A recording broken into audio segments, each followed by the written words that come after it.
Hey guys, just a quick note before we begin that the show may contain spoilers and adult language, but that's just because we know how to have a good time. Stick around, you'll be glad you did. You are here for me to enlighten you. You ever act like this again, you're barred for life. It's just vile and base. It's kind of embarrassing. If you know your lines, then you can forget them. Oh, I get it. It's very clever.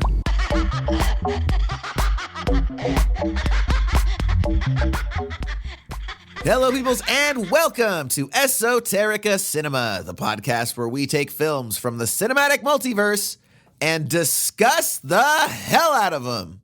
I am the malevolently macabre Jason Peters, and with me, as always, is the man who once rescued 3 babies from a burning building at the same time, Mr. Ryan Seabold! What's up, Jason? How's it going, buddy? It's going well. I just have to say, man, I'm so very proud of you. I'm sitting there, going through the newspaper, or I guess it would be the online tabloids, whatever you want to call them, and lo and behold, there's my good friend Ryan Seabold, front and center on the front page there, holding 3 babies in his arms, burning building behind him. It was an inspiring story. Please do tell the listeners about it. So I got some splaining to do, Lucy. I got to tell you, between you and me, we're not recording right now, right? I could just be honest with you. No, we are not recording. Good. Okay. Basically, I was. Go ahead. Yeah, I was in a meeting. It was on like the 21st floor of this industrial complex, and I was doing a drug deal. Turns out, unbeknownst to me, the person I was buying the narcotics from on behalf of my client was just 3 babies in a trench coat. So they were all stacked up on each other's shoulders, wearing a trench coat, little dapper hat. I mean, I have to admit, it was the most adorable drug deal I've ever been a part of. But it sounds like it. The drugs situation went awry. There was a big shootout, and the building caught fire. So I grabbed who I thought was my connect and my plug, and we jumped, and I saved this person, thinking, okay, we made it out. Like, we need to run from the cops. Turns out, in the fall, trench coat falls off, 3 babies in a trench coat. Cops show up, fire department shows up, and I'm hailed as a hero. So here we are today. Nice. By the way, can we just acknowledge 3 babies in a trench coat sounds like either a great family comedy or a great name for an emo band. Yeah, well, either way, it was great for my career because I turned out to be a hero instead of a drug dealer. Absolutely. Yeah, definitely. Now, what has happened since then? I mean, did you return the babies to their parents? Did they offer any sort of reward? Are they with you now? Like, what have the babies done since the infamous picture?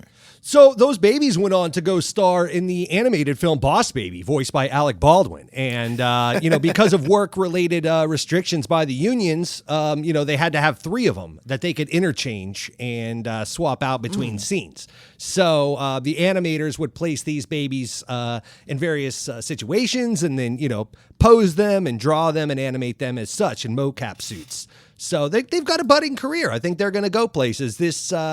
All this celebrity that they got from this news story went well for them. So who knows? Maybe we'll review one of their films here on the show, and it'll all come full circle for us. Okay, well, we have got a film today to look at, and this is, I believe, going to be a very interesting discussion. I know both of us kind of have some interesting insight on this one. Ryan, why don't you go ahead and tell our audience what we're going to be discussing today? This is not 3 babies in a trench. I felt like 3 babies in a trench coat watching this film. This was a huge amount of personal growth for me. I learned a lot about Japanese cinema. I learned a lot about cinematic stylings and working against type. We're going to talk about all that. Today's film is Tokyo Story by director Yasujiro Ozu. Criterion has this described as Tokyo Story is the crowning achievement of the unparalleled director Yasujiro Ozu, the film which follows an aging couple's journey to visit their grown children in bustling post-war Tokyo, surveys the rich and complex world of family life with the director's customary delicacy and incisive perspective on social mores, featuring lovely performances from Ozu regulars Chisu Ryu and Setsuko Hara, Tokyo Story plumbs and deepens the director's reoccurring theme of generational conflict, creating what is, without question, one of cinema's mightiest masterpieces, which is today's debate, isn't it? Jason. That is a bold claim. Yeah. We got a lot to talk about here because of how much people are all chubbed up about this film and why. But first, I will ask you about your chubbiness. What did you think about this movie, Jason? You don't know. You don't need to bring up my chubbiness on the air. I'm working on it. Okay, got a few pounds to go, but I'm working on it. Buddy, I meant it in the phallic perspective here. We're talking about dicks. Talking about dicks. If we're talking about dicks, then it's all right. Yeah, Yes. I'm all chubbed up in that case. Are you all chubbed up about Tokyo Story? Fantastic. Well, Ryan, normally I would say I will let you know right after this trailer for Tokyo Story, but as we know, this is a foreign film, and when it comes to the foreign films, neither Ryan nor I are cultured enough to be able to speak a language other than English, so because we can't understand the trailers, you don't get to listen to them either. However, Ryan, I will tell you, this is one of the more interesting reactions I've had to a film.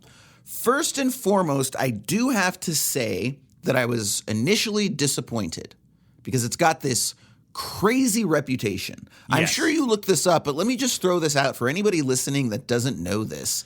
This is a film, I went on Letterboxd, which, by the way, if you don't know what Letterboxd is, it's kind of like the new IMDb, right? In a very Daniel Plainview sort of move, Letterboxd is drinking the milkshake of IMDb. I love that comparison. And crushing it down and has taken all of its market share. And now it is the only thing that exists while poor IMDb and their top 250 struggles to keep up. I love now, that. On Letterboxd, there have been 56,902 people who have chimed in to leave a star rating on the film Tokyo Story. Now, the average is a 4.35 out of 5. Here's some pretty shocking statistics. 39% of everybody that voted on the film gave it 5 stars, 21% gave it 4.5 stars, and 24% gave it 4 stars. What this means, 84% of 56,902 people gave this film 4 stars or higher. Yes. Now, I think there's a very solid chance that neither of us are going to give this film 4 stars, but maybe, or, your equivalent grade rating, but maybe, because I know that both of us had a similar reaction where after researching the film and learning more about the film itself and the filmmakers and the intent and the themes being introduced, we were able to appreciate the film more than perhaps the moment we were finished with the film, right? So now Sight and Sound as well, which is a British film magazine, very respected, in 2012, they named this the best film of all time. Yeah. This is a film that Paul Schrader has gone on record saying is the best film of all time. Yep. This is a very, very highly regarded film. So because of that, you've got just these overwhelming expectations. I was initially disappointed. Now, Right. Since then, I will say, I do think this is a good film. I also think this is probably not a film that I would personally say is within my personal favorites. I think this is a film that I appreciate, but it's like, we've kind of talked about where we give certain ratings based on like how much is this an experience that sort of reflects what I'm about, cinematically speaking, right? So am I going to tell you that Dead Alive is more culturally relevant than Tokyo Story? No, but I'm going to tell you that I enjoyed it a lot more. But this is a good film that may or may not appeal to you based on your cinematic sensibilities. So, Ryan, I'll let you take it from there and tell us what you think. Right. So I'm actually just going to add to what you've already given us, which is, something really interesting about that Sight and Sound poll is it happens every 10 years. Since 1952, this has been going on. So for 50 years, this has been happening. And BFI sponsors it, just like you said, and the British Film Institute. And they polled 10 years ago is the last one. We're actually due for a new one this year. Yeah, So, right? Yeah, I noticed that. So this is, going back to 2012 was our last poll. They polled 358 of the world's top best directors. Most famous people, we're talking Scorsese, Tarantino, Bong Joon-ho, Guillermo del Toro, Woody Allen even. On and on it goes. And out of everyone, for the first time in 50 years, Citizen Kane was unseated as the director's top choice for the best film ever. And it was replaced by Tokyo Story. Citizen Kane was relegated to number 3 behind 2001: A Space Odyssey. So, Nice. And this was ranked number 3 by the Critics' Choice, which was over 600 of the world's top critics. So, yeah, this film is bananas. And it's been in my research, I found that it was around 2012 that this film kind of found a second life. For starters, as I said at the top of the show, or maybe I didn't, this is from 1953. So this guy Ozu was up against Japanese filmmakers like Kurosawa for, Japanese cultural influence at the time. He was very overshadowed by Kurosawa because Kurosawa had very much more of a traditional westernized version of filmmaking, even though he was telling Japanese stories. It was a way, when you watch a Kurosawa film, it feels like a language that we're more accustomed to. It's more palatable, and the pacing is better, and their camera is moving, and all of these things that we're going to discuss here shortly. This was a weird one for me. The best way I could describe it, and then I'll toss to you and kind of get into this thing proper to start picking it apart, was, filmmaking is an art. It's a language. It's an art language, and it's a visual medium.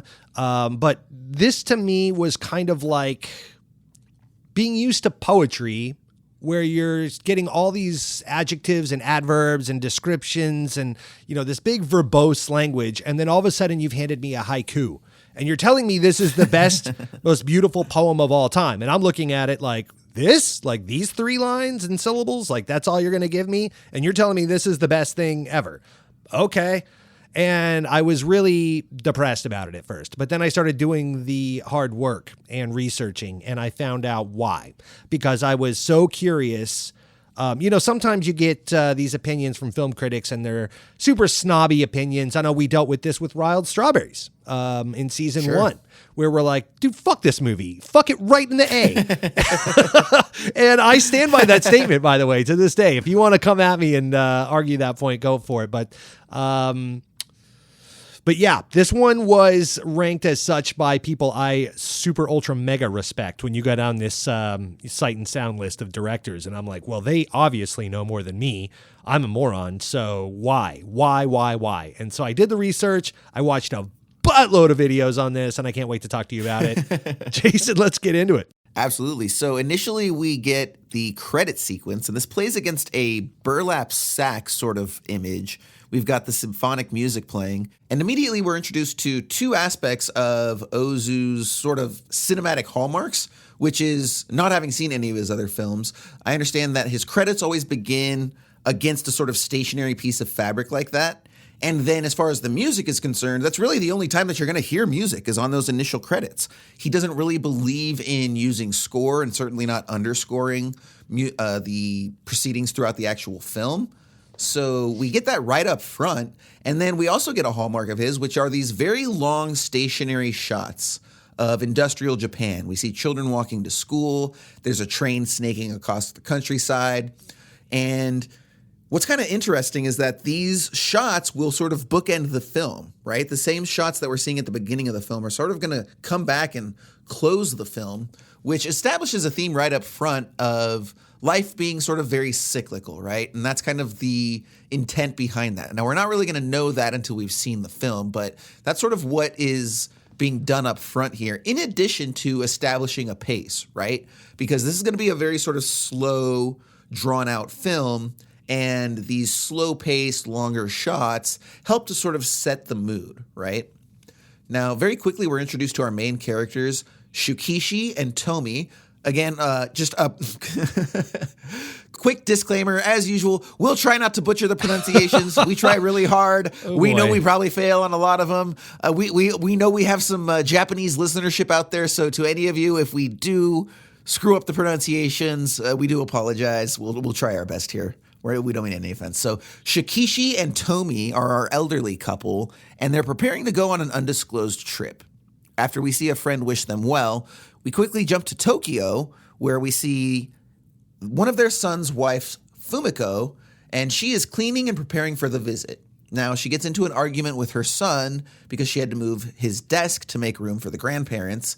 And even when the grandparents show up, these 2 kids, especially the older kid, are really bratty to them. We're quickly introduced to their daughter, Shige. She's going to be a piece of work over the course of this film. And they discuss having dinner right up front, right? We're going to see an element that's reinforced over and over through the course of the film, which is them being really cheap to their parents, right? So when they initially come over, they talk about getting some sashimi, and that's apparently a little bit more of a premium meat. And instead they're like, oh no, we'll just make the sukiyaki, which is like a sort of cheaper beef type dish. And again, this is just going to sort of an instance where they're being cheap with their parents, and that's going to happen over and over the course of this film. Now, Ryan, the one thing I want to ask you is there's a couple things that are established very early on if we're looking for them. And the first thing I want to look at is Ozu's style. I know you did some good research on this, and I'm looking forward to your insight. Very quickly, we see that he's almost got this like aggressively minimalistic and naturalistic style, right? It's these really long shots. It takes with no camera movement. And then he's got, I guess, a couple sort of hallmarks of his, hallmark shots that is, which would be like the corridor shots. We've got a number of corridor shots inside the apartment. And we've also got what was referred to as the tatami eye view. Now, for anybody listening that doesn't know, the tatami are the mats that are kneeled upon in Japanese culture, right, in lieu of chairs. So there's very few close-ups. There's a lot of this that's done in wide shots. And even when we do go in close, quote unquote, it's really in mediums that end up feeling closer because there's really no dramatic close-ups. Now, specifically what I'd like to know, Ryan, is how you feel about his overall style. And then there's also something he does that I kind of found a little confusing at first. I'd like to see what your take on it, which is the way that he employs direction, right? There's a lot of mismatched cut and mismatched action in the early stages of this house where someone will be walking left and then he cuts and all of a sudden, you know, they're supposed to be going the same way, but now he's walking right. And there are some different theories about why he did that out there. I'd like to hear what you think about this. So you've just given me a lot to go off of. So that's true. Yeah. Break it down into a couple different things here. Yeah. Yeah. So, Ryan, if you could just break down the entire career of stylings, why he did those things. Talk to me about his childhood. And if you could, maybe talk about the writing and narrative. Yeah. So no. Specifically with regard to his the let's start shots with the that style he employs. Let's start with the shots that he employs. Let's start with the shots he employs. Correct. So this was off-putting. This whole movie was off-putting. I think I texted you midway through, please tell me something happens and this isn't Wild Strawberries 2.0 or something along those lines. And then I think I texted you towards the wrapping up of the film that I hated this film. With all of my heart and soul, I hated this film because it was so outside of our, I guess, westernized norms, but I don't even want to call it that. These are just straight cinematic norms. You know, camera movement and eye line and the 180 degree rule that we've talked about that he breaks. You know, this guy is, it made me think of movies like, so there are two movies that we've seen on this show that I want to compare this to and contrast it to more or less and kind of go back to one of the features that we've unfortunately lost along the way, which is our compare and contrast scenario. And we can kind of go through. The first of which is High and Low by Kurosawa. I think it's unfair to compare this to a film like Rashomon or Ron or something like that that's, you know, got a little more epic flair. But High and Low is a very personal film. And it's also a film that you and I talked about taking place in more of a proscenium view, in the sense that the camera is placed and then we watch these actors mill about. Another film that we've seen recently that we can contrast this to that stood out to me is Sweet Smell of Success. Because just a few weeks ago, we were discussing how fluid the camera movement was and how that whole thing was a dance and ballet with lighting and blocking, the actors never missing their marks and still being able to deliver these stellar performances. With that said, compared to both of those films, this film, in hindsight, looking at it, this is math. This is not a ballet. This is not a dance. And this is certainly not a stage play. This is geometry. And because of that, I think is why for a long time it took me a while to kind of adjust or appreciate it. The vanishing points, the framing in doorways and deep space, The way that it's limited by a 50 millimeter camera lens and kind of closed in, and everything kind of passes within your purview. The camera does not move, I don't think, at all in this film. If it does, maybe once or twice max. But everything is framed. That was kind of his big deal. Like, he would frame things in doorways, or frame things with train cars, or frame things with people. And then he would let the action kind of happen in the center of frame, and things would pass in and out. It was very, very off-putting and very jarring. Even in conversations when he would come in for close-ups from his wide shot, rather than doing like an over-the-shoulder standard shot towards your subject, like we would do by today's standards, he would center frame the talent and have them oftentimes look right down the barrel of the lens, which was also very off-putting. I thought that was interesting as well. Yeah. Very, very strange. Why he would have characters entering from various directions or whatnot, I'll kind of pass that back to you and get some insight. I did not find that answer.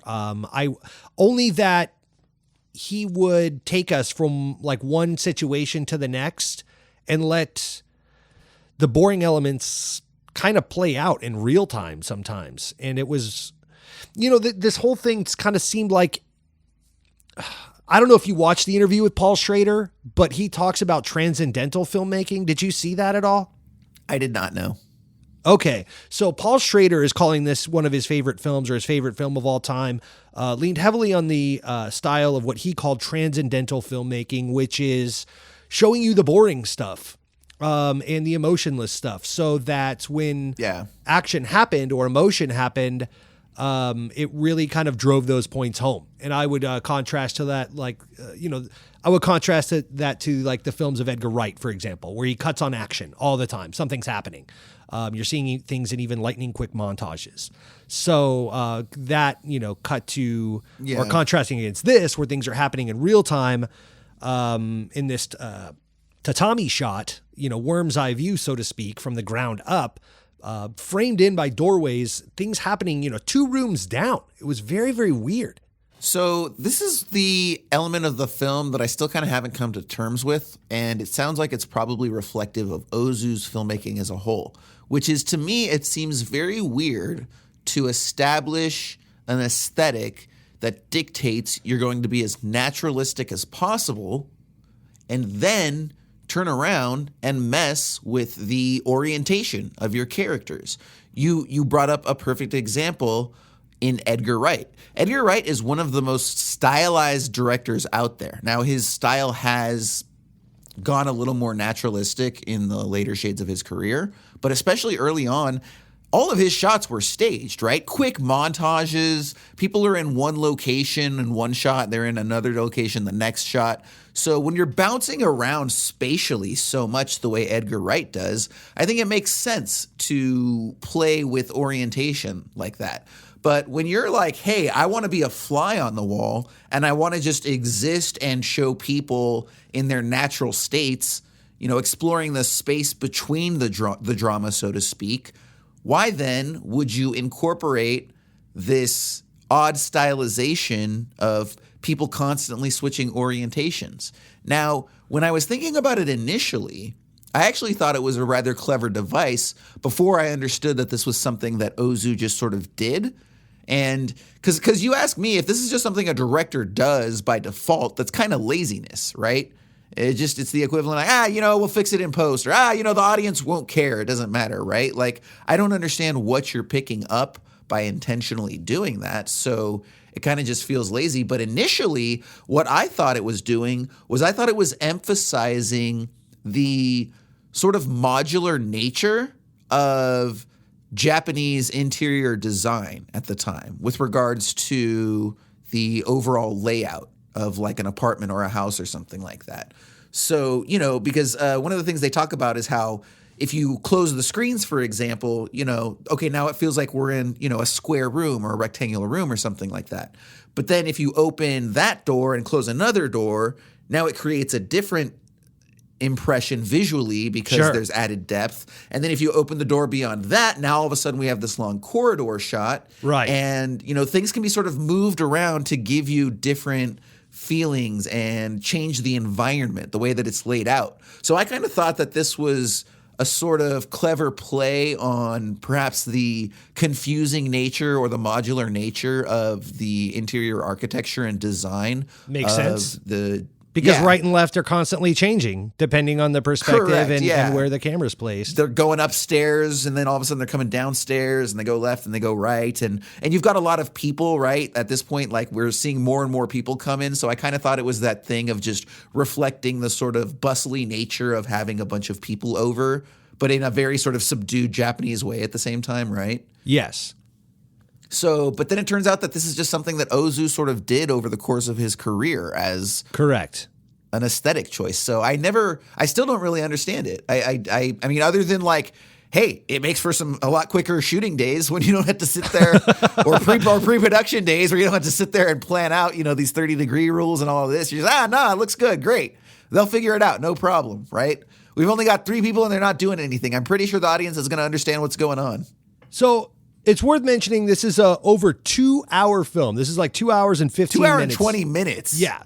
So, man, you are sitting on that fucking floor for a long time on your knees in that point of view on the tatami shot throughout. So it takes about an hour for you to branch out and get. So you start, the opening shot is with this, it's a static shot. Overlooking a village or a town of sorts, and you get a boat flowing down the river. And then from there on out, you're kind of relegated to working within the confines of these various enclosed buildings, looking down corridors. And then about an hour in, it opens up as the mom and dad venture out into the town, and we kind of go out with them and see them interacting with some of these other characters. But as long as you're with the family in the first hour and seeing the family dynamic that he really beats you over the head with for an hour straight, as you're just sitting there in a static shot after static shot, and the dialogue is really mundane. It's all small talk, and it's meant to be because it's showing you how mundane the family structure is when you relegate it priority-wise in your scale of things behind your career and behind your immediate family and all of that. Your extended family all of a sudden falls way down the list. And so then they show up and you're like, dude, get in line. I'm busy. And that's kind of the whole first hour of this film is like these, loving parents showing up to see their children that they're so stoked to see. And, they're too busy to show them any mind. One by one, we see them being dismissed in various situations or scenarios. But they're dismissed in very realistic small talk ways because you're seeing how boring, they have nothing in common. They have no way to, communicate with each other. It's a previous generation trying to communicate with, the next generation. And, so the only overlap in that Venn diagram is small talk, and it's so boring. And you're just sitting there on the floor in the corner of this room, looking down this hallway at this boring family talk about boring things. So how's the weather? Blah, blah, blah.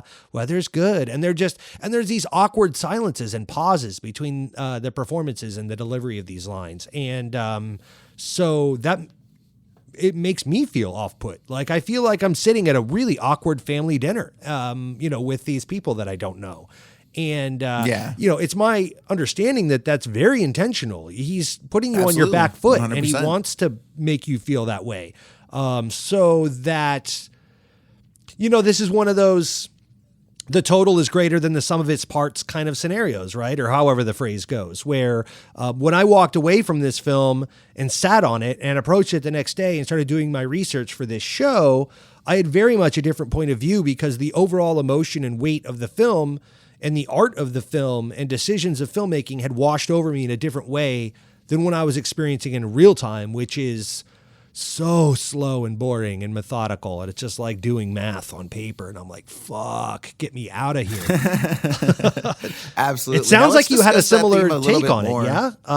Is that kind of how you felt when you watched it too? Cause I felt like such a troglodyte when I was watching this shit. I was like, dude, Jason's going to rip me a new asshole for feeling this way, but I got to be honest. No, I completely get it. 100%. Yeah. So like I said, it was a very different experience for me. And it's funny that you bring about this notion of Paul Schrader talking about transcendental filmmaking. That's very much what it felt like, was meditation, because it's like one of the interesting responses that I had to this film is that I sort of felt like I should have hated it. Like I should have been having a wild strawberries response because I wasn't necessarily enjoying it and the film wasn't necessarily going anywhere. However, I wasn't as bored as I felt like I should have been, ?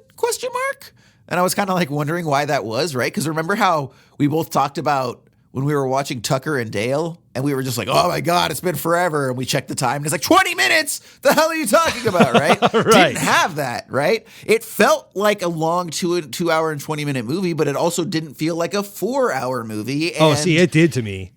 Really? Oh, yeah. I didn't, so yeah, it was kind of weird because I didn't have that, but I also, like I said, it was like meditation. It was like floating in a tank of amniotic fluid that was just perfectly, what do they call them? Sensory deprivation tank. Okay. That's exactly what this film was. Yeah. It was a sensory deprivation tank where it's like, I have no strong feelings about my experience one way or the other. I am just here. I am in this. This is a thing I am doing. And to your point, when it immediately ends, you're like, well, that was an experience. Don't know if it was good. Don't know if it was bad. It just was. And then it's not until the next few days, because I didn't just watch this last night. I watched it early in the week, so I had time to let it sort of sit and marinate. And I was surprised by how much I recalled about the film in the next coming days and how I would just kind of think about the film. And it wasn't even with a particularly charged experience. It wasn't like, those damn kids, or like, I feel sorry for the parents. It's just kind of like, it's an interesting sort of film, but also not. And that response was in and of itself interesting as well. So a lot going on in response to a film where not much goes on. Does that make sense? It does. It does. I went and I tried to do the research too, and like, holy fuck, dude. I don't know how much like deep diving you did on this thing and like how many. Oh, dude, there's so much info out there. There's a ton of info on this movie. I actually got the Criterion disc, like, I like to do. Humble brag, blah, blah, blah. And it's got a commentary track. It's got a 2-hour documentary. It's got a 45-minute documentary, which I think is the Paul Schrader one you're talking about. I didn't have a chance to get to that one. And so, yeah, but, definitely looking at 6 hours at least of, research on this film. And there's a lot, Ozu's a very well-respected filmmaker. So I was surprised that there was as much information on him as there was. I will say, in doing the research though, there are two camps of critics about stuff like this, as there tends to be. And this is the most polarizing situation of those two camps. And there's one camp that we've tapped into that, we're talking about now and have educated ourselves with. And I'm certain that Criterion was laden with this camp. And that's the people that have something to add. And you walk away with something, you feel more educated. But holy shit, dude, are there so many people talking about this movie that are so pretentious and dry and boring that have nothing to add to the conversation and just want to hear themselves talk about something so that they sound smart and cool too, because this made some list in 2012 and it's all breathy and monotone. Yeah. Dude, they're the original hipster critics, right? Dude. Like it's all the reasons why we started this show, because that's all we could find about movies like this that we wanted to hear talked about. So we were like, Tokyo Story. Like, let's hear some things about that. And you click on a podcast, you're like, and that's when Ozu framed the shot with the two walls and the bed.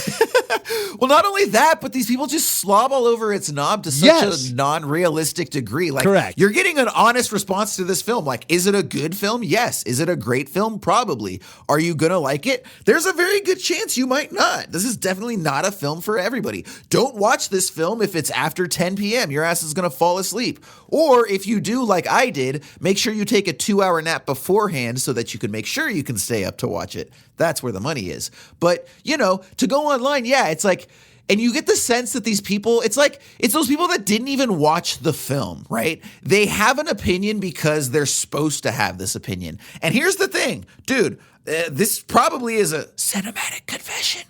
I was totally that kid when I was in my teens, right? Oh, no. I so desperately wanted to have like the right opinion of film. And so I would make sure to read a lot of critical reviews. And there are outright movies that I never saw because the critical community said that it was a bad movie and it shouldn't be seen. And it wasn't until later where I became more confident in my understanding of film that it's like, you know what? I don't have to be cool anymore. It's kind of like, you know, when you go through your different images, right? In high school, you know, you're going to be the cool guy, the jock, the nerd, the music nerd, the film nerd, whatever. And you've got to kind of subscribe to these boxes, right? So it's the same thing where it's like, oh, you like that band? Yeah, they're too successful, you know. They actually went gold, so I don't listen to them anymore. I'm like really into like fucking sellouts. Just being pretentious for the sake of being pretentious, right? Sure. And I'm super glad that I can come on here now and say things like Wild Strawberries is a crap film. And I don't like Tucker and Dale. Just go screw yourself, everyone else, right? So glad that we're able to our say show, that. So, bitches. Yeah. I mean, a lot of Prius owners that like the smell of their own farts, to put it in South Park perspective. I even heard a very well-respected film critic who I love and respect myself. I love everything they've done. I'm going to let them remain nameless, but in the review of this film, no offense to them. Like, this is their opinion, great, but they're coming at me with shit like, the burlap sack title opening is so meaningful because it made me stop and think about each strand of the burlap sack is of different intensity, but it comes together in its simplicity to solve. Like, I'm like, oh my God, dude, you're not helping this film's argument. And then I tapped. Okay, so we got all that out. But now I feel better. I feel better. Feel better. So now onto the transcendental part where I tapped into some really smart cookies that really pointed out what Ozu was going for, why this film was so important in cinematic history, and how he didn't adhere to any of the rules, which is so important in art, that to throw away a lot of these things. Now, but he knew why he was throwing them away, and he made, he was making art. And he was playing with emotions, and when you would sit there in these moments, it was intentional, and so on and so forth. Now, you could love and hate that, or hate that. I'm not going to judge you for either emotion, but what I will say is that this was a much better motion picture than I gave it credit for, based on those decisions. Like, the guy knew what he was doing, and crushed, for what he was going after. If it's not your cup of tea, fine, fuck it, but. I just walked away with so much more of an appreciation for all of it. Now, I think that answered one of your questions. That was like 45 minutes. We've answered a couple questions here. Okay, so good. Okay, let's move along. We'll get to another one. Let's go ahead and jump back into the film so that we can get to another thing and discourse on that for 35 minutes. Rambling man. If this ends up being a 3-hour episode, remember it's a 2-hour and 20-minute film. So yeah, as long as we come in under 2:20, we're cool. Cool. Now, we've got this daughter-in-law, Noriko, and she's arguably one of the film's most altruistic characters, if not the most altruistic character. And after a time jump, where we go after the dinner, we're going to talk about that in a sec, they have these very sort of general family chats, right? Hey, how's this person? Have you seen these guys? How are the kids? How's the ankle? Blah, blah, blah. All that stuff that you just sort of very idly talk about with, like you said, the small talk stuff, right? It's all small talk. Yeah. The grandparents go to bed, and the next morning, the family makes plans to go to a department store. Now, while they're there, they're also going to go to a very nice either lunch or dinner. This is also an interesting aspect of the culture at the time, Ryan, which is that I looked it up because I was like, restaurants in a department store, apparently that was very common at the time. You had a lot of nice restaurants that were inside department stores, and that was just kind of a thing. So in case you were curious about that moment, that's what that's about. Like getting the meatballs at IKEA or something, right? Yeah, a little bit, but it was considered, it's a little bit step up above from IKEA meatballs, let's say. Nothing against IKEA meatballs. I know people love them, but you get like 12 of them for, as you like to say, 2 used condoms and a nickel, or 2 nickels and a used condom. I always forget which one is 2 and 1. Let's not throw used condoms metaphors in with IKEA meatballs, bro. You're going to ruin IKEA meatballs for everybody. People are Now, listening to this at like 8 in the morning. Nobody's listening to us at 8 in the morning. They're all drunk at 3 a.m. That's the only reason No we one get listens to us. Actually, you listener, you listen to us, and we appreciate you for that. Thanks, buddy. Thanks for joining us on this. Now, the family is interrupted when the dad gets a telegram or a person that arrives to the door and says that, hey, there's a medical emergency. We need you at the office. We learned then that the father is a doctor and he has to cancel plans for the evening or for the day and go off and take care of his patient. Now, because of this and because of the family dynamics, the family ends up canceling their plans entirely. None of them are going to do anything because dad can't go. And of course, the kids are pissed and, they kind of throw a little tantrum, go to their rooms. Mom tries to convince them to at least spend some time with grandma. The older of the two kids isn't having it, but the younger one does. They end up going outside, kind of talking with each other, but the grandma finds that it's sort of hard to relate to the kid. And this is ultimately one of the central themes that it's expressed in many different ways throughout this film. And that's the notion of, let's call it intergenerational breakdown or intergenerational discord, right? This is sort of a moment in history where the traditional family dynamic is starting to break down. And especially when it comes to some of the more traditional rural family dynamics, right? Which have historically been very tight-knit. So it used to be very large families. Grandma and grandpa had very close relationships with the grandkids as well as the parents. It wasn't uncommon to live together.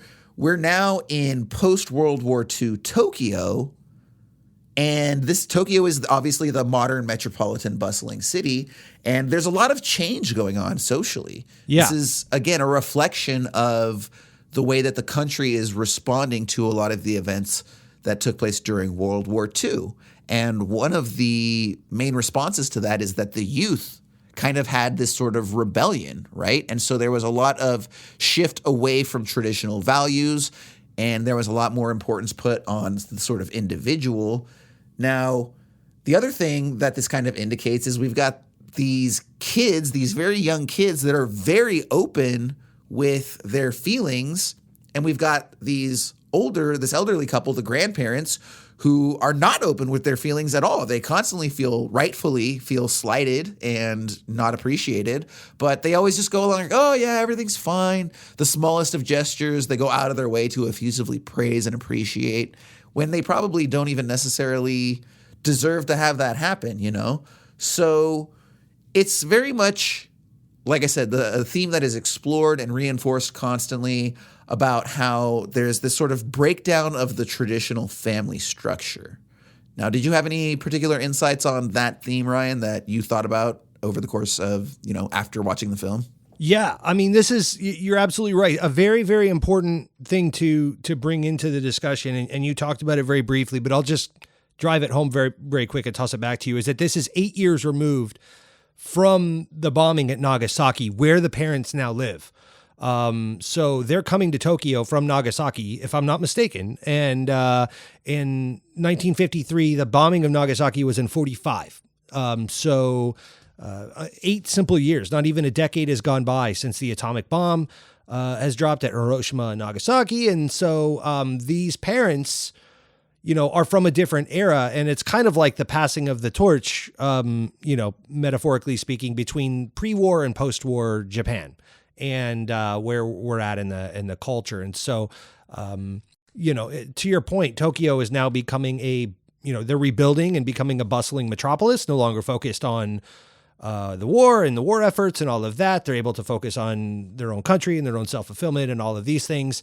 And so what you're getting is a suburban middle class, things that we see here in the States to this very day, things that I think we could all relate to, where parents want obviously the best for their kids. So you have a little bit of a disappointment scenario in the scene you're describing now, where the father realizes his son is not a big, huge, successful doctor. He just works at a community clinic and does house visits and stuff. But that keeps him busy, and it's very important to him and his family. And he's living in Tokyo in a suburb. I think they even ask, where in Tokyo are we? And they say, I think we're in the suburbs. And they're like, oh, yeah, that feels right. And they're kind of disappointed that he's not more in the mix. So there's a little bit of disappointment on the parent side that I took away from this. There's a lot, yeah. Yeah. They just kind of they thought they were coming to the big city to see their big city tycoon son. And then they kind of get there and it's like the suburbs of such. And it's, it doesn't have all the pomp and circumstance I think that they were expecting. And rather than red carpets and all the pizzazz, they're relegated to the guest room upstairs and just kind of like in the way. And they're always kind of being dismissed in favor of the daily activities of this, couple and the all their siblings. So, yeah. Yeah, absolutely. But it's a lot of this. So, Yes. if you stop and ask me like, what did you think about this scene? Or what did you think about that scene? I'm inclined to give you a lot of the same answers because of how I felt watching this film. It's very monotonous. And again, doing the post work in prep for this show, you start to realize these are very, very intentional decisions. And he's, kind of numbing your brain, so to speak, so that you're more receptive to what he wants to give you and the themes he wants to feed you, which is fantastic. And I've grown to appreciate that after the fact. But in the moment, oh man, dude, like brain numbing is not, you're going through surgery here and he's doing some work on your numbskull. So it's a thing, you go through a thing. And to your point from earlier, the discourse around the film doesn't set that up. It makes it seem like it's going to be this captivating, emotional film that you're just going to be locked into the entire time. And it's not. It's a very passive viewing experience, You're just sort of letting things wash over you. I thought I was going into 1953 Japan's Portrait of a Lady on Fire. That's what I thought I was going to watch. I thought I was getting early 50s Japanese American Beauty. Okay, perfect. That too. I'll give you that. Yeah, something by Sam Mendes or, something along those lines. Yeah. Great. I thought that's what I was walking into. I was not. This is like nothing I've ever seen. And then it's, when you get the dialogue delivered straight to camera and there's like these big pauses between deliveries of said dialogue and the mother is delivering her lines to camera with a big smile on her face, even though the lines are fairly powerful at times and quite depressing. When she's being dismissed and she's relegated upstairs with the father, for example, and they're discussing like the situation they're put in or their children or how they're being dismissed or what they should do tomorrow. And they're totally being shit on because you're seeing the other side of that conversation downstairs from the kids and how, like you said, they're being given the substandard meat and don't spend so much money on them and blah, blah, blah. And why are you doing that? They'll be gone in 2 days. Yeah. Like, let's just get this over with kind of mentality. And then you go upstairs and hear the mother deliver these lines about how she, despite all of that and knowing some of that, they're recognizing some of these things as the movie goes along. She's still delivering these lines with a sweeping smile on her face. Which was kind of off-putting at times because it's like what you're saying and how you're emoting are two different things altogether. Did you take away any of that or did you see any of that? Yeah, absolutely. And I think that's probably reflective of both the age and the culture, right? Because again, I'm certainly not an expert on Japanese culture, but I've seen enough films that I feel like I've, kind of pick up on things. We research them, et cetera. And the one sort of constant that you hear about is the sort of unfailing politeness, right? Especially when it comes to elders back and forth, right? So I think there's an element of that where that's the expected behavior is they're just supposed to constantly be grateful even where they're not, which also instills in us, especially Western audiences, an additional element of sympathy for the characters themselves. Sure. Now, what I'd like to throw out there, because it's easy to look at this through the lens of the children are not respecting their parents as much as they should. And I think that that's the case throughout the film. However, there is one aspect of culture at the time that I'd like to bring up that does perhaps maybe give them a little bit of sympathy or at least justify their attitudes. And that is that post-World War II, Japan inhabited a much different mentality when it came to work and economic output. And especially with regards to like the self and what we here in the States now would call work-life balance, right? And that was essentially that you have to sacrifice your personal well-being for economic success, both the success of the country as a whole, as well as your own personal success. And so it was after the war that they instituted the 6-day work week, and which also meant that they instituted the 6-day school week. So you now have a culture that is 8 years removed from instituting, a 20% weekly increase in the amount of time you have to work. You now get 1 day off a week, from work. And so when you hear these, I guess we'll call them the children, right? But it's the sort of middle generation, right? And they're talking about, oh, I'm too busy to take the parents out and I'm too busy, this and that. It's very easy to be critical of them. But look, take a step back. If I was working 6 days a week and I was an entrepreneur and not a particularly successful entrepreneur, like it would be a lot harder to have to, go on my one day off and take the parents out and show them a good time. Like, I'm tired. I just want to rest. I'm working 6 days a week, 12 hours a day. I'm beat, I just want to sit here, watch TV, have a beer, whatever it is, right? So I do think it's important to remember that, like, they kind of they're the original like hustle and grind mentality, right? All those goddamn YouTubers who are talking about working 16-hour days and everything needs to become a revenue stream. That's what's being input into the social mindset at the time. Sure. So just to give them a little bit of pathos or sympathy, we do kind of need to remember that that was the social mentality and expectation at the time. And it could have even been that the parents put that pressure on them, right? And this is kind of like, maybe we shouldn't have focused on that so much. Maybe we should have. We don't know. There's a lot that is left unsaid and unspoken about that. Yeah, I think it's something that's, we're definitely coming to terms with now in our generation currently, in today's day and age, is just the importance of the rat race. As the American dream moves further and further away from this next generation, is buying a house is harder. You can't just, everything's an investment. You have to have millions of dollars to retire now. So retirement is pushed further and further away from all of us. There was a time when these things that you're talking about, these cultural institutions of this 6-day work week, was for a reason, chicken in every pot, car in every garage, and all of that shit, right? Like the American dream was not universal to America. Everybody wants that level of suburban success. And so much as you own your home, you have a car, you retire at 50, you raise children, they have children, you get married, blah, blah, blah. We all live happily ever after. And, hopefully die in our beds with our family around us lovingly, blah, blah, blah. So as that, finish line or goalpost, as we've moved the goalpost, so to speak, in this next generation, I think that there's a lot of cultural questioning, again, going back to the first thing I said on the show, you got some splaining to do for the previous generation that sold us all a bill of goods because, now college, university to get a degree costs hundreds of thousands of dollars with interest and compounding over time. And you look at these people that have been paying college debts for 10 years and still owe the same amount of principal and all these horror stories. So, yeah. And then the lack of understanding from one generation to the next because of the cultural divide. I know that, when I try to explain some of these cultural differences to my parents, they don't understand. They think you work hard, you get rewarded for the work, you retire, you have investments. Like, they don't understand that the world has changed and that these new requirements, we have to now adapt to what's around us because you're not going to retire at 50 anymore. You may not get married.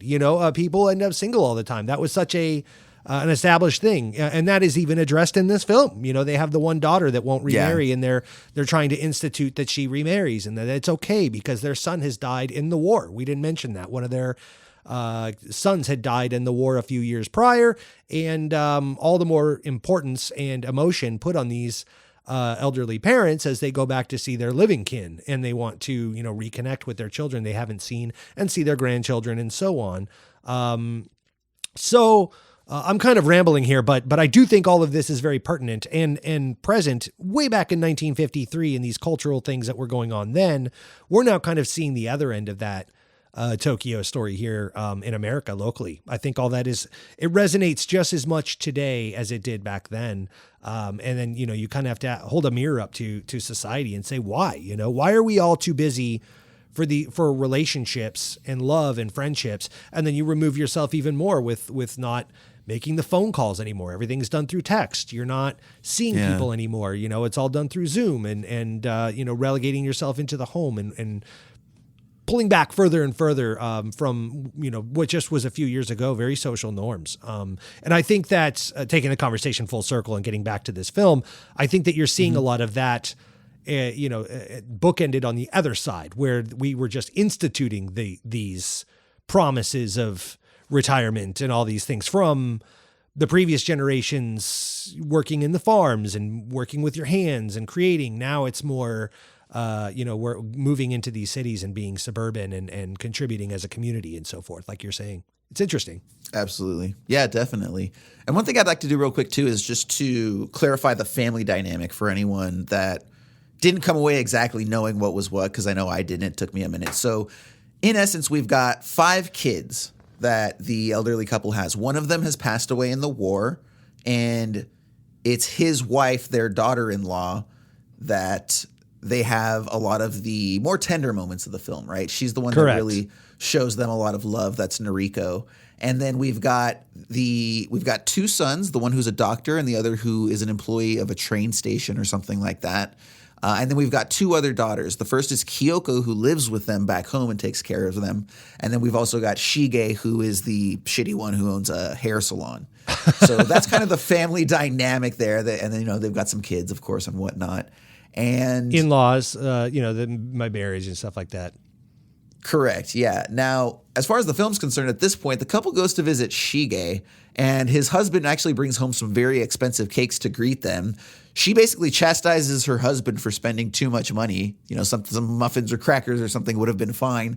And then convinces him that they should eat the cakes themselves and not bring them upstairs to their parents. And so they do. And it's like, Jesus Christ, man. Like, right. Shige, just give your parents a little bit of something here, man. Like, they don't really seem like such bad people. I know you're seemingly pissed off because your mom was a little overweight and broke a chair when you were in high school, but get over it, dude. Yeah, Now, it's there's a fine line here that gets crossed from time to time between neglect and just being downright mean. And so that's where the film, I think, if I was going to criticize this film in one way, aside from the pacing and just being very dry in its delivery, albeit intentionally so, I would say that when it crosses the threshold into from being insensitive or being busy and not taking the time to see your family and being caught up in the rat race, everything we've discussed so far up to this point, every now and then it does cross those thresholds into being downright nasty. And this is one of those moments that you're describing. And I thought that was maybe the only thing that I think this movie kind of failed on, because it took me out of it in that regard, where it's like, that's not what we're doing here, right? Or is it? Are these people just they're capable of being mean to loving people? Like, it just seemed like you're crossing a bit of a threshold on those characters. Did you have did that resonate the same with you at all, or not so much? I think no. So it really didn't, and I think it's more because I believe it's in there to show their selfishness. Okay. I think they're so internally focused and so self-centered that they don't consider the people around them. Almost like she was like a single child. Not that every single child comes that way, but like the traditional, like spoiled single child that can't really understand that there's like other people and dynamics and things of that nature. Sure. So there's an element of that I think is because from there it's juxtaposed immediately with the kindness shown from Noriko, right? The daughter-in-law. And so basically Shige is like, hey, I don't have time for these people right now. Her parents, right? Can you take them out, show them a good time? She's like, yeah, of course. And she does. And she takes them out and they go and see, lovely parks and see all these, they go to different department stores and see these different landmarks. And she basically just shows them a good time, even though she really doesn't have any money. And then that's where they go back to her house afterwards. And she even borrows some sake for her neighbor and serves it to them. And is just being a gracious host, the way that the kids should be doing, but they're not. And it's also interesting to note real quick, by the way, for anyone that is maybe a little bit confused with regards to the son being a doctor. Apparently it was the case that at the time, doctors weren't immediately financially successful. So you could be a doctor that worked crazy hours and still be struggling to make ends meet. And so he is an unsuccessful doctor, which is why you hear them discussing trying to save money and why he's so stingy with getting them good meat and things of that nature. Did just want to clarify that real quick. But I think that the most interesting aspect of Ozu's filmmaking that we haven't really touched on yet is his creative decisions, which were actually described in some of my research. I don't know if you came across this term, that he employs what some critics refer to as narrative ellipses. Did you come across that term at all? I did. Yeah. And so this is very interesting because basically what it says is that where a lot of films would build up to a significant event or a significant discussion, right? We spend 20 minutes talking about the upcoming dinner, then we're going to have a 10 to 15 minute scene at least of the dinner, and we're going to see what happens, right? Ozu doesn't do that. Ozu's going to jump right over the dinner. He's still going to build it up for 20 minutes, and then he's going to jump over it, and we're going to be in an immediate cut on the other side of it, talking about what just happened, right? This happens with regards to the grandparents leaving for Tokyo. We don't see them moving. We don't see the table. We don't see the dinner at the table. There's a lot of stuff that we don't see. And that's because, to your point from earlier, Ozu wanted to, he basically was like, look, all of those melodramatic aspects that we've come to know as being, quote, cinematic in Western cinema, that's all been done. That's out there. I'm interested in exploring what happens after the big blow up moment, right? What happens after the big conversation? How are these people feeling in the spaces between the larger events? Well, and let's that's talk a very about interesting take. It's not something that's explored a lot. And so it creates a unique experience. Tell me about it. Yeah, let's talk about that for a second, because when you say Ozu is making these decisions because all this has been done already, let's not forget, this is 1953. I had to do a little research here, but, we're predating French New Wave cinema even by several years. So, the standards by which, we're judging this film, he made this on a different platform, if that makes sense. The rules were a little different. I mean, yes and no, because he also had been making films for 30 years or something at this point. Like, filmmaking had been around for decades at that point. Yeah, he started in like the silent birth of cinema. And then Yeah, he was hired by exactly. the Japanese government to make propaganda films during the war, which he resisted. And actually, if my research is correct, he even faked tuberculosis at one point and was sent to Singapore. So, to get out of doing that. And then he got back into filmmaking after the war. But I mean, because that was the first thing that I thought about. I forget what film it was, if it was Sweet Smell of Success or something. But there was a film we discussed recently where the idea of French neorealism and French New Wave cinema had come up in discussion. And so it was fresh on my mind. And I was researching because that's what this felt like to me. This felt like kind of like a French New Wave film of sorts, but from a Japanese perspective. Yeah. And he was kind of inventing some of those modalities a decade prior to when some of the most famous versions of these things were impactful to filmmakers. So, I don't know. No, I think it's a fair comparison to the French New Wave, because in both instances you have filmmakers that are responding to what has become established in popular cinema at the time, right? So French New Wave was the same way. It's like, hey, cinema is all huge bombast. It's carried over from vaudeville. It's carried over from the theater. And so everything is big and loud and set pieces. And we want to explore other aspects of life, right? We want to explore the quiet conversations between two people that they have walking down the sidewalk on the way to go, pull off a bank heist, right? Kind of doing what Tarantino would do many, many years later. And so, but again, none of this, whether you're Ozu or whether you're Godard, I don't think this style of filmmaking happens unless you have the established filmmaking styles, because again, they're direct responses to that, and they intentionally say, we're going to do this differently. That's fair. I'll give you that much. Yeah, so I'll take it. I'll take what I can get around here. Yes. I also think it's funny that Ozu considers this film his most melodramatic. I'm sure you saw that. I did not, actually. No. He says of all his films, it's his most melodramatic and features the strongest narrative drive. He's actually on record as saying that. So his other films are like, and this is kind of something that I thought was interesting, is kind of carrying over from the conversation of looking at film differently. I think that he was kind of one of the OG, like,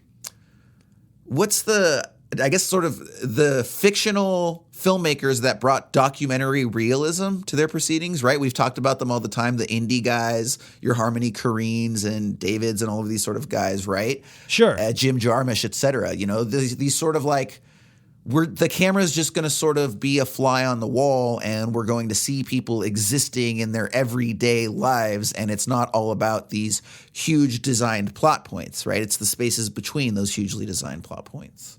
And so this film definitely does that. And from there, Ryan, I wanted to get your take on what you feel kind of now, having done your research, right?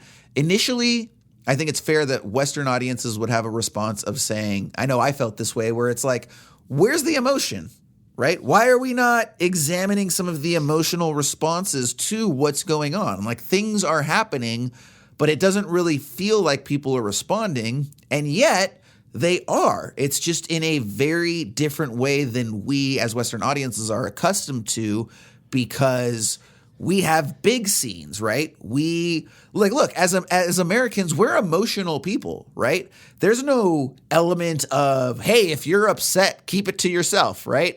That's not what you see in the news, right? All it is just loud displays of public grievances, right? I've been offended. I don't like this. Whatever your proclamation is, there's an idea that it's your right as an American under the umbrella of personal freedom to go out and say this, and First Amendment and all of this. And all of that's true, right? Because that's reflective of our culture.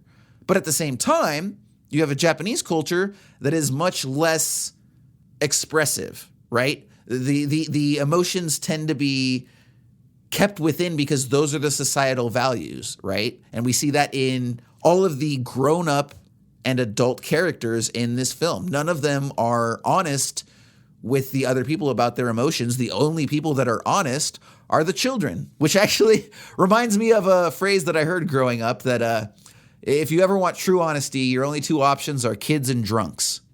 Kids and drunks are the only two people that will be 100% honest with or you drunk at any given kids. point in time. So drunk kids, look the hell out. Yeah, like those fucking three babies in the trench coat. So I'm going to disagree with you, because I feel like you've got the parents upstairs are being, obscure to themselves because they're blinded by their unjudging love for their children. But then you've got all the children discussing, like what you're saying earlier about, like, oh, why'd you buy those cakes? Or you should have spent so much money. Like, they're being brutally honest. And even so much as like telling the mom she was fat when she was a kid and broke the chair, and like, don't give yourself so much credit and blah, blah, blah. Like, there's no stoic behavior with these, with their children, who are adults in their 30s perhaps, or late 20s. But I think it's just the Shige character. Like, I don't think that any of the other kids do that. I think she's just unique in that regard. I guess. I do feel like there are two kind of groupings of people here, and I think that the one character definitely is like brutally honest to the point of being mean at times. But Sure. But I don't think that the other characters are so stoic and respectful. Otherwise, this wouldn't be the movie it is. I think that they are being honest in their own ways. But Yes? if you look at it, though, it's like, well, yeah, but I guess what I mean to say is that they're not really, even though they're transparent, they're not being honest with their grandparents themselves, right? Sure. Like, they're constantly trying to sort of trick them, right? Like in this upcoming scene. So in the next scene, the parents come up to visit Shige, and she's like, I'm too busy. Hey, you know what would be great? Let's send them to a hot springs resort. Yeah, that'll get them out of here, right? And so she's constantly trying to just like get rid of them, so to speak. Now, it ends up being this super sort of raucous and youthful resort. Like, the parents can't get any sleep whatsoever, to the point that they end up just bailing the next day, which, by the way, would totally be me and my wife. It's like, it's 10 o'clock. Why are you guys still up and partying? We've got sleep to be had, right? But no, so she's not like, oh, hey, mom and dad, I hate you being here. I want to get you the hell out of here. I'm sending you to this resort. Please stay there and don't come back because I don't want to see you, right? She's trying to spin it. Hey, guys, guess what I got for you? Super great vacation. You guys should go. It's going to be such a great time. You're going to love it. And so she's being manipulative to them because she doesn't want to have to spend the time with them. So, touche. But now with her other conspirators, they're all honest with each other. But what I'm saying is that, like, neither the grandparents are being honest about their feelings about their kids, and their grandparents with, the intergenerational communication, so to speak, to take it back to that concept. Sure. And now, a quick word from our sponsor. My grandparents are coming over tonight, and it's my turn to make dinner. What am I going to do? Hey there! I can help! Handy! I appreciate the offer, but I can't make Hamburger Helper again. Not hamburger! It's Gramburger! Gramburger Helper is the delicious dish, perfect for when you need to make Grandma and Grandpa dinner. Sounds great, but I don't have any meat thawed. Don't worry about that. I've got it covered. Whoa, that meat looks fresh. It sure is. Dry-aged and imported from Arizona. Wait, our grandparents are from Arab. Gramburger Helper is made with all natural and organic ingredients. And everything comes in a box, so you know it's good. It's so full of flavor, it tastes just like Grandma used to make. It kind of smells like Grandma, too. Well, that's because it is. Wait, what? What? Oh, I thought you said. Just cook the meat till it's golden brown. Then add in your pasta, cheese, and packet of seasonings, and voila! Grandma's gonna be so proud you made her dinner. Okay, everyone, dinner's done. No word from Grandma and Grandpa. I guess they won't make dinner tonight. Something tells me they've already made dinner. What? What? This is delicious. Gramburger Helper, the perfect dish to serve your grandparents. Is that my mom's wedding ring? Oh my God. Oh no. Honey? Oh no. Oh my God. Honey, I'm getting my gun. Well, my job here is done. Time to go. Get over here, you little bastard. I'm gonna kill you. You're dead.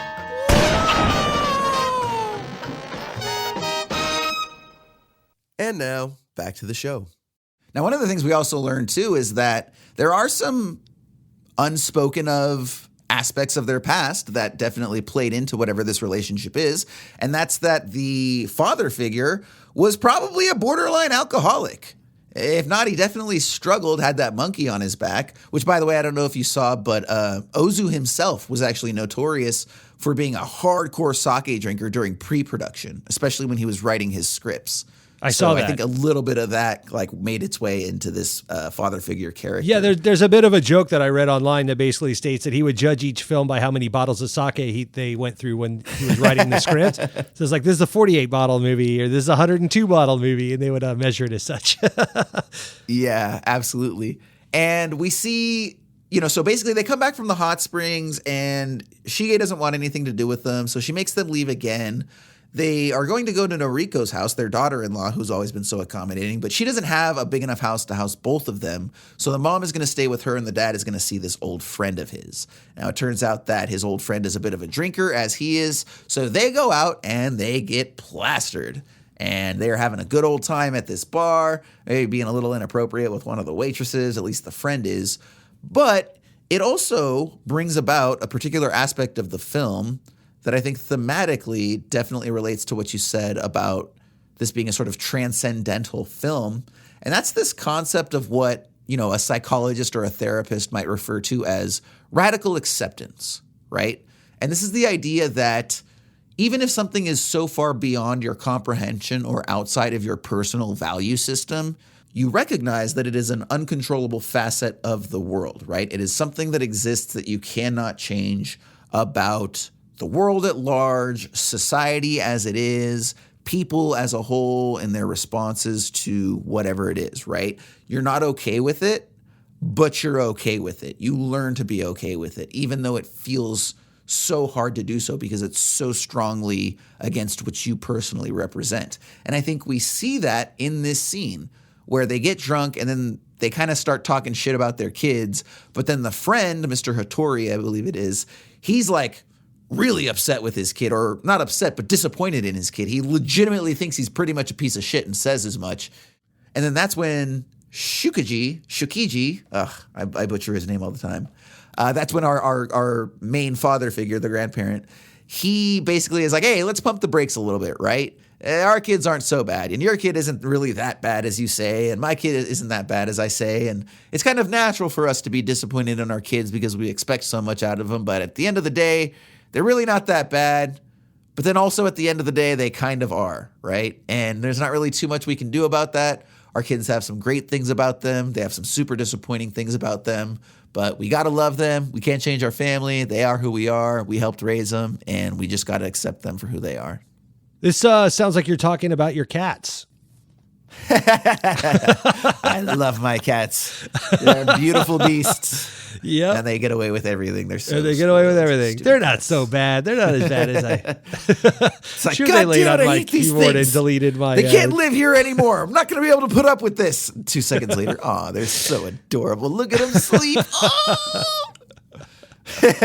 Yes, every 6 months I become closer and closer to becoming a crazy cat lady. Yeah, it's pretty nuts. Meanwhile, they're like, you should go to the spa. You should go out and go do stuff so we could have the house to ourselves. Just have a nice day on the town. Dude, you would not believe how needy my cats are. I have the neediest ass cats, dude. The whole thing about like cats being happy that you're gone and having the house to themselves. My cats want nothing to do with having the house to themselves. If I step outside without them, old boy Oliver sits there at the back door and yowls his damn head off. Meow, meow, all fucking day long, dude. Jeez. They just woke up. They're actually right here next to me. They both just gave me the biggest, like, what the hell are you doing, bro? You woke us up look. Yeah. But anyway, so as far I'm as the keeping film you is from concerned, them. We should button this up. So the dad and the friend show back up to Shige's house. They're escorted by a cop, and they are wasted. And again, she's obviously very upset. She's nagging them. Why are you doing this? Blah, blah, blah. But again, it's also important to remember that there may be some family trauma as a result of his drinking that is factoring into this moment, right? We don't know what happened when they were younger and when he was drinking a lot more than he did, or than he is now, rather. Then at this point, the grandparents kind of look to each other and they're like, you know what? This is not as much fun as I thought it was. Kids are kind of shitty, not having a good time. We're just getting bounced around here and there. What do you say? Want to bail? Want to go back home? Yeah, let's go back home. And so the kids are like, hey, you know what? If you could just take us back to the train station, that'd be great. We're going to go ahead and peace out. And then when they get there, I thought it was very interesting that the mom kind of has like this breakup talk with them. Now, I suppose on the one hand, you could chalk it up to maybe that she knows she's getting sick, right? Because we haven't really mentioned, this is where the mom's, there's been some foreshadowing that she's not all super healthy and she's going to get very sick on the train here in a minute. And this could very easily be a response to that, a sort of internal understanding that maybe her time is coming to an end. But I didn't see it that way. I saw it as a breakup conversation. And she's basically like, hey guys, so we're going to go ahead and go back home and just want to let you know what? This was a great time. I don't think we need to do this again. It was such a good time that why don't we just leave it as this, You guys might think, hey, let's go out and visit mom and dad. Don't. No, this was so much fun. Let's just leave it as this and never visit each other again. What do you say? And they're like, yeah, I guess. And, they're like, well, this certainly seems like what you asked for. So yeah, because it was around this time too, I think right before that the kids were kind of patting themselves on the back about what a good job they did. Like they sent them to the spa, they sent them on a tour. Cause like, I think one of them brings up like, man, I wish we had spent more time with them. And they're like, why? They had this rock star trip, dude. They had to be so appreciative. Yeah. They come from bumfuck farm town in Nowheresville. And they're in the big city, and like we sent them on this big city thing. And it's like when all they wanted to do was spend time with you and like have time with you and see their grandchildren. And you're like, crediting yourself for like the points you should get for like you said, sending them to the day spa. And they at one point, I think they went on this trip around Tokyo and saw some of the sites around there and all the things that the big city has to offer. When none of that really mattered to them. So it was this really kind of a difference in opinion on the same situation, two sides of the same coin, And meanwhile, like you said, the grandma's like, thanks, but no thanks. This will probably be the last time I come here. So appreciate y'all's. Gonna leave. Yep. Yeah. And then we get another of Ozu's infamous narrative ellipses as very shortly thereafter, we learn through telling that I believe it's the Kaizo character. I forget which son works for the train station, but he shows up to work and is basically like, hey, sorry about yesterday. Sorry I had to call out. Turns out my mom got really sick on the train and she had to get off and stay with me for a minute. Yeah, that was really weird because in a normal narrative film, you would have expected to have seen some of that, not just like have it talked about. This is I don't know. It's we'll call it Chekhov's dinner scene or Chekhov's dinner table, where it's the dinner table that gets trumped up and talked and about. Didn't, right? Yeah, right. It didn't happen until we say it happened, but did it really? Yeah, we'll show you the gun, but we'll never use it. Yeah. And this is, again, sort of one of those aspects of Ozu not wanting to show you the big melodramatic moment because everybody else is going to show you that moment. We're going to look at the aftermath of that. And they end up sending out telegrams to all of the different kids saying, hey, mom is sick. It doesn't look like she's going to make it. You might want to get over here. They're back home at this point and, say your goodbyes and whatnot, spend time with her. And all of the kids make it except for the youngest son who ends up showing up late. And yeah, to your point, none of the kids really feel like they're that upset about it at the end of the day. They there's a brief moment where of all people, Shige kind of breaks down and is like, oh, I'm so sad. But she's over it very quickly and is basically like, hey, now that she's dead, did you bring your funeral clothes? You didn't. How dare you? Blah, blah, blah, blah, blah, blah, blah. So she kind of just moves on. Yeah, we're back to the day-to-day grind. Yeah, and Noriko is kind of the only one who's really sort of been out of shape about her passing. She sticks around for maybe, I think it's like a week or so to just kind of help the father figure settle his affairs. And he thanks her very much for being gracious and gives her Tomi's watch in gratitude, which kind of sets up one of the final shots. And when the film ends, again, it's sort of that book-ended presentation where we see the children walking to school. Now, we also hear the children singing, and that's at the same time that Noriko is on a bus, and she sort of opens up the watch and looks at it and has a sort of realization. And we've also got the dad sitting alone back home, kind of like at the start of the film. We've got the trains going across the land, the boats going across the water. And again, all of this is to sort of reinforce this general theme that life is both cyclical, right? It just sort of goes on a never-ending loop, but that it's also constantly transitory. And I think that's really the one thing that we didn't go into too much, which is that the film's central thesis really is designed about that. Yes. How life is constantly changing. It's constantly in motion. We see that very dramatically in adolescence, right? Where we literally go through a metamorphosis of size, shape, understanding, personality, etc. But even beyond that, we transition into adulthood, and then from adulthood into late adulthood. And along the way, society is evolving too, right? Based on these hugely impactful events like world wars, but also just some of the smaller events that happen along the way with regards to career choices and things of that nature. But all of this is to really drive home the point that transitioning to different stages of life and the family dynamics that come with it and the changing nature of society and youth and death and birth and all of that, it's a cycle to be appreciated, right? And that's kind of what it all comes back to, is that radical acceptance in the bar of, you know what, this is the way things are, and like it or not, we just have to be okay with it. I mean, all throughout, it's kind of the unstoppable passage of time, right? It's like from the opening shot of, using static shots for starters and letting things pass in and out of them from that spectator's point of view of deep space, 3 or 4 doors down sometimes, looking down a corridor. You're spectating these things without any control over them. You're not interacting with them. You're watching these people kind of come and go. The film opens with a static shot of a ship traveling across the water. You don't follow the ship. The camera does not pan. The ship moves out of frame and you're stuck there without it. And then the film ends with the watch and the direct passage of time. You're dealing with multi-generations of the same family, the grandchildren, children, and parents. This is kind of an ongoing theme of you can't stop this train rolling, it's just going to leave you behind, and we'll all meet the same fate one day. It ends with the death of the mother. And so stark reminder of reality of, enjoy life in these moments because that's all you got. And fuck the small talk,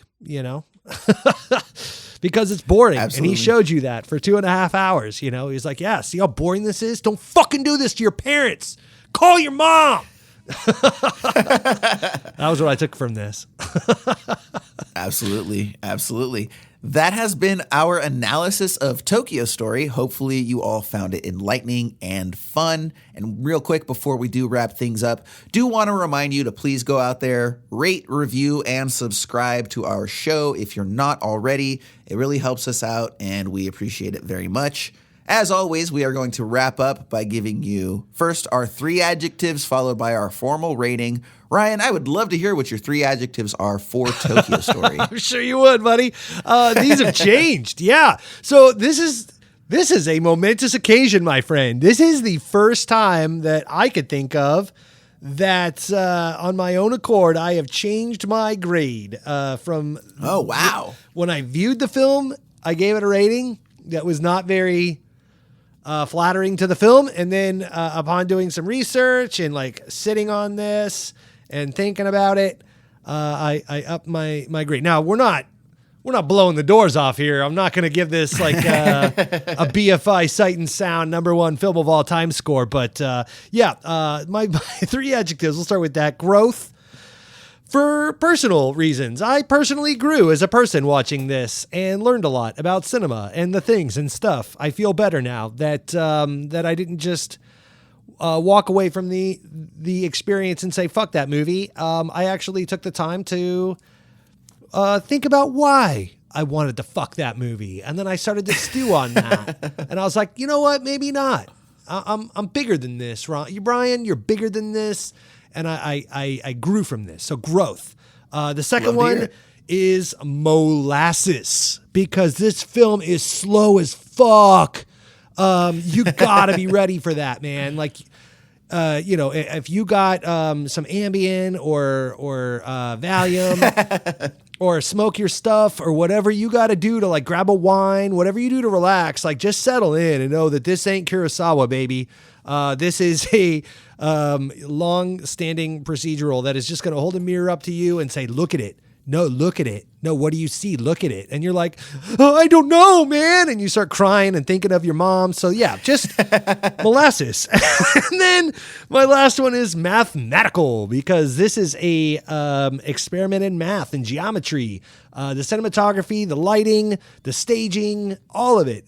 This is not, as we stated earlier, high art in the sense of poetry. This is haiku and that sort of art and all of that. So this is like kanjis or calligraphy or something like that, where it's very specific and abbreviated. You got the Chekhov's dinner table that we discussed. You got the ellipses scenes where they dot their way out of shit. This is not your standard, the center frame conversation where they're looking directly down the barrel of the lens. Very, very off-putting, very odd.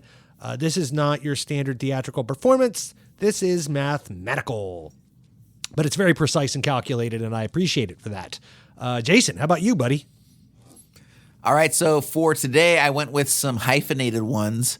First one, carrying over from your slow comment, glacially paced.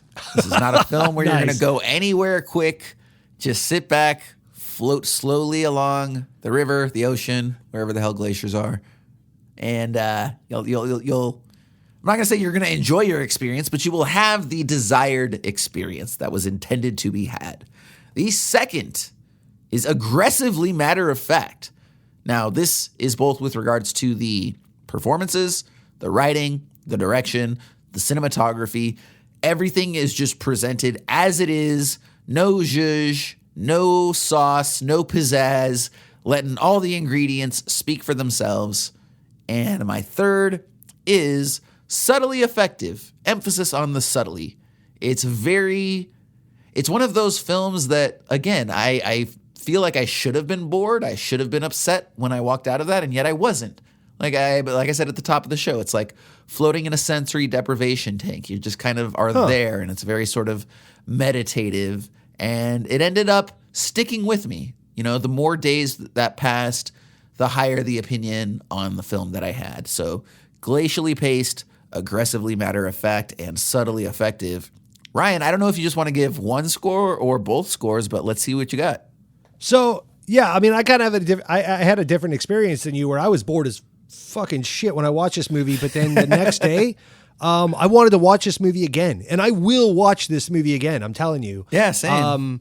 I was torn even when I was watching it, the cinematography. I was looking at those corridor shots and how they were framed and lit. And I'm like, this is, the fact that he would just let you sit in those scenes sometimes on the same shot for minutes at a time felt like an eternity. And it's like, dude, in the moment I was thinking, this is beautiful and so creative and so artistic and just amazing to look at. And yet I just want to leave. Like, let me leave, please. Give me a cut or an edit. Like, it's so uncomfortable sitting there. And so, I almost felt like the character from Clockwork Orange, where my eyes were like pinned open, and I'm watching this beauty shit. So, I started off hating this. I did not like the experience at all. And I gave it a solid D because of just how I felt when I left. And sure. How bored I was throughout. I have ramped that up, believe it or not, to a C+, which I know is not like nice high scores here. But when you're coming off a D experience and you just wanted to never speak of this film again, thinking, how am I going to talk to Jason about this the next day? C+. I really enjoy this movie. And I'll tell you what, not only would I watch this again, I am going to go and watch his other films. I don't know. We didn't talk about this, and I don't know if you knew this, but this is actually a part of a trilogy based on this character, Noriko. Oh, wow. It's called the Noriko trilogy. And his first film was in 1949 called Late Spring, followed by Early Summer. And the last in the trilogy is Tokyo Story. So we're kind of watching the good, the bad, and the ugly of the Nameless Man trilogy, so to speak. But it all covers this character, Noriko, in different phases of her life. And it all stars the exact same actors for the most part, including the mother and father, etc. And it deals with love and loneliness and the suburban grind and all these things from various angles. So, I will watch those at some point. But not today. Jason, how about you, buddy? What's your score? Yeah, this was definitely one of the harder ratings. I feel like there's been a couple really difficult ratings this season, just like with regards to Sweet Smell of Success. Films that have a lot to offer, but also a lot of reasons for me not to necessarily like it. And where do you fall on a rating when maybe you respect something more than you enjoy it, right? That's kind of always the thing that I have to struggle with. So, because here's the thing, I'm not giving this film 5 stars, but if you wanted to argue that it's a 5-star film, I could sign off on that, right? There are certain things where it's just like, nah, go fuck yourself, dude. That's dumb, blah, blah, blah, this and that. Like, I do understand the appeal of this film. I would disagree with you. But at the same time, I have to remember that, the experience in and of itself isn't necessarily a captivating or enjoyable one. Not that cinema always needs to be just enjoyable, but it should be engaging.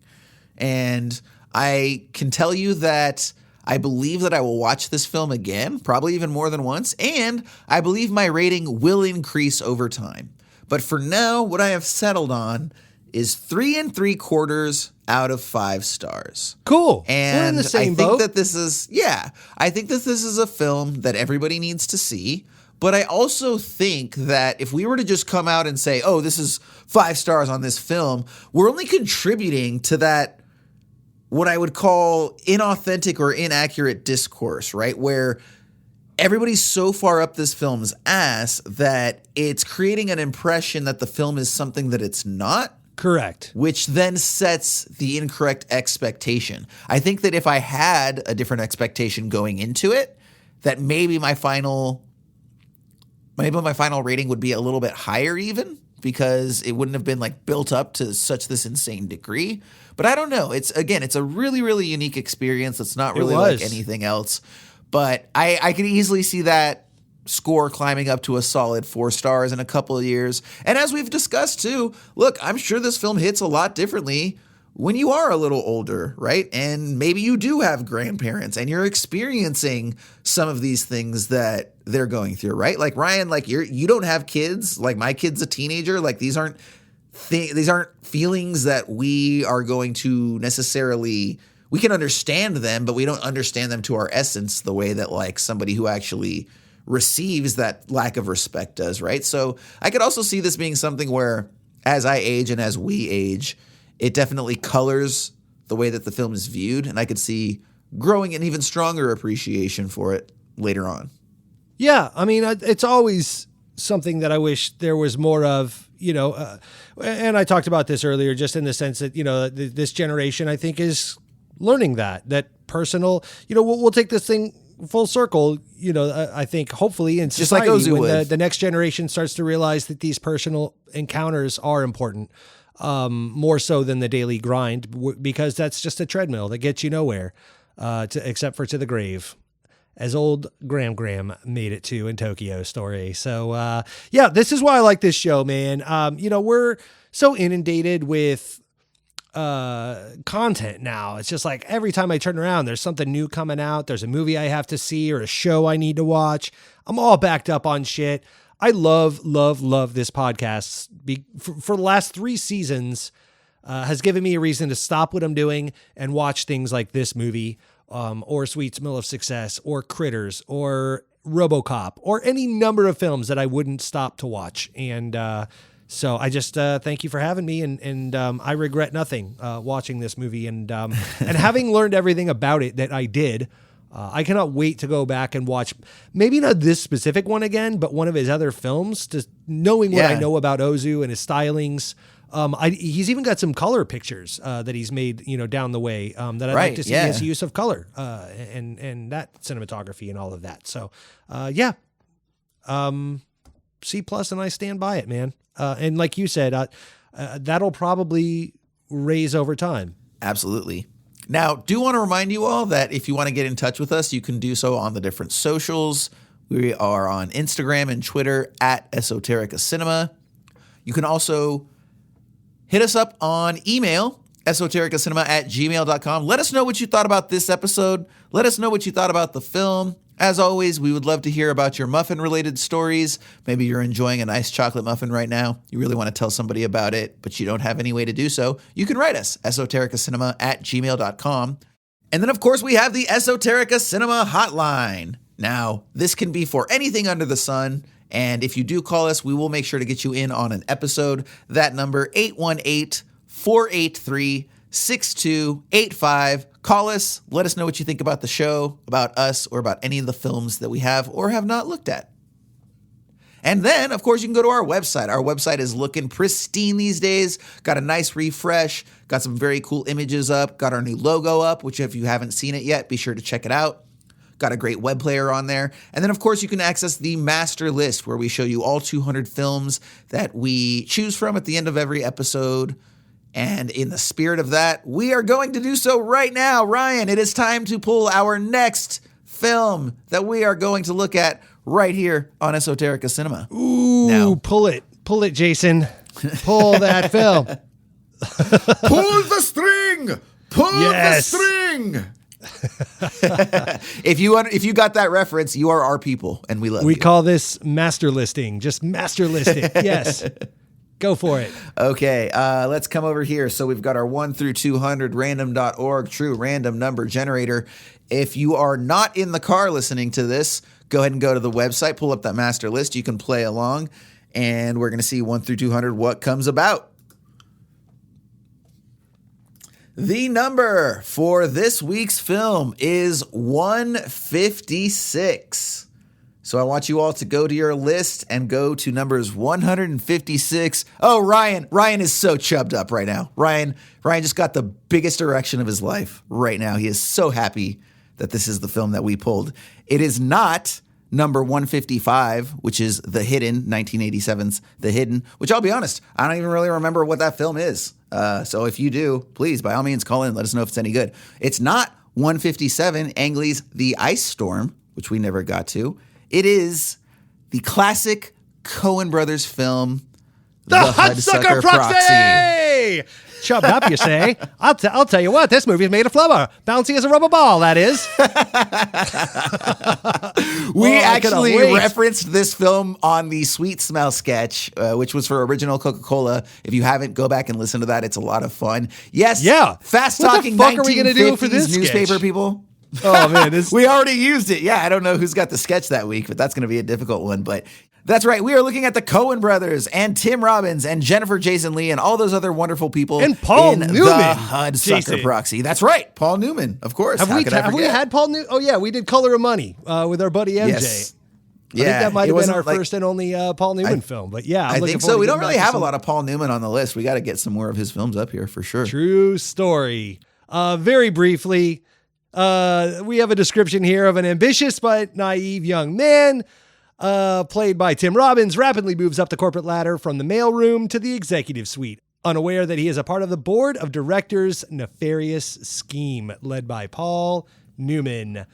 This one's for the kids, Jason. I'm so glad we found a way to sneak in some Coen brothers into our season here. This is fantastic. I'm so excited.